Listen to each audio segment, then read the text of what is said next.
Every once in a while, friendships in the animal kingdom refuse to follow the rules. A lion friends with a child, a monkey as a pet, these are things that should only exist in Disney movies. But one South African farmer saw for himself just how true to life these movies can be. In certain parts of South Africa, it isn't unusual to find yourself face to face with a fanged, horned, venomous animal. In the place where elephants freely roam, residents are used to seeing what we would consider to be unusual sights. And yet, something about what one man saw on November 17th struck him as odd. As a South African farmer, it took a lot to shake him, but then he saw the crumpled, oddly shaped figure in the distance. It was a giraffe, and it was just a couple of days old. The animal looked up at him with heavy, doleful eyes, and the farmer knew he had to call the closest rescue organization. Unfortunately, the giraffe wouldn't exactly fit in with the nearest one.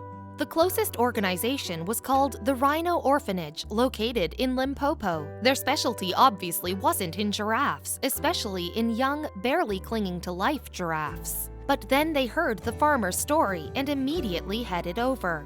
For the first 18 hours, the rescue team prepared for the worst. The baby was so sick, he became comatose. Like the giraffe's mother had done, abandoning the sick baby would have been the logical move. But the rescue team refused to give up. Dr. Pierre Bester installed an IV catheter, which provided the giraffe with fluids and nutrients that he needed to survive. All they could do was wait for signs of life, and the doctors weren't waiting alone. As soon as the giraffe had arrived at the rescue center, one animal was obsessed with him, and it wasn't one of the rhinos. Instead, the rescuers were shocked to find Hunter, the Belgian Malinois, sitting with the baby giraffe. As the giraffe struggled to regain consciousness, Hunter lied by his new friend's side. Maybe it was Hunter's compassion, maybe it was the IV medication, or maybe it was a combination of all three. But after hours of waiting, the giraffe finally stirred and opened his eyes. Though the rescuers were delighted, no one was happier than Hunter, whose best friend was finally awake. But just because Hunter liked the giraffe didn't mean the feeling was mutual.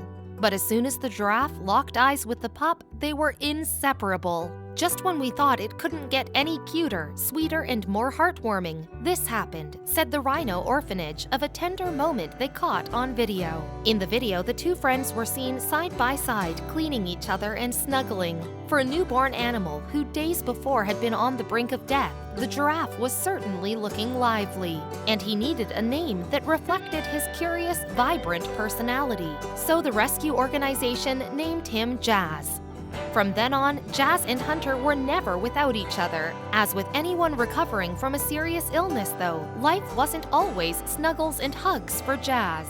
The rescuers at Rhino Orphanage knew that Jazz's road to recovery would be rocky, especially since the baby was abandoned by his own kind. There was no telling when he would be able to fully regain his strength, or if he would. Jazz's journey back to health needed to begin with a single step. He managed to stand up a few times with the help of our carers, the orphanage stated, but he walked on very unsure legs, totally unaccustomed to his own spindly limbs.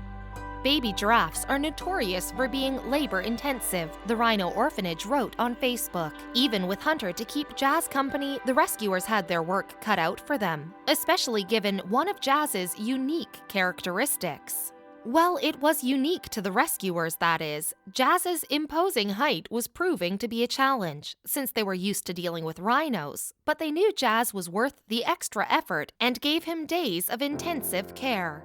A week after his rescue, the employees at Rhino Orphanage went to Jazz's pen to see how he was doing. At first, they were delighted he was standing up, but his neck was sticking out of the pen at a strange angle. Luckily, Jazz wasn't in danger. On the contrary, when the rescuers saw what he was doing, they quickly started to film. He was munching on acacia leaves. They posted the adorable video to Facebook like the proud parents they were. The only one prouder than the rescuers was Jazz's partner in crime, Hunter. The bond and understanding between Jazz the giraffe and Hunter, our Belgian Malinois, is astounding, the rescue group wrote. But the friends may not be together forever. Possibly soon he will be able to get home, said orphanage worker Janie Van Heerden. We hate to imagine Jazz and Hunter apart, especially since they've grown so close since Jazz arrived at the orphanage. We're hoping that Jazz and Hunter somehow stay together. After all, Hunter was there for Jazz when he was at his lowest, even though they were a different species. To keep the friendship strong, the rhino rescuers can look towards other organizations for advice.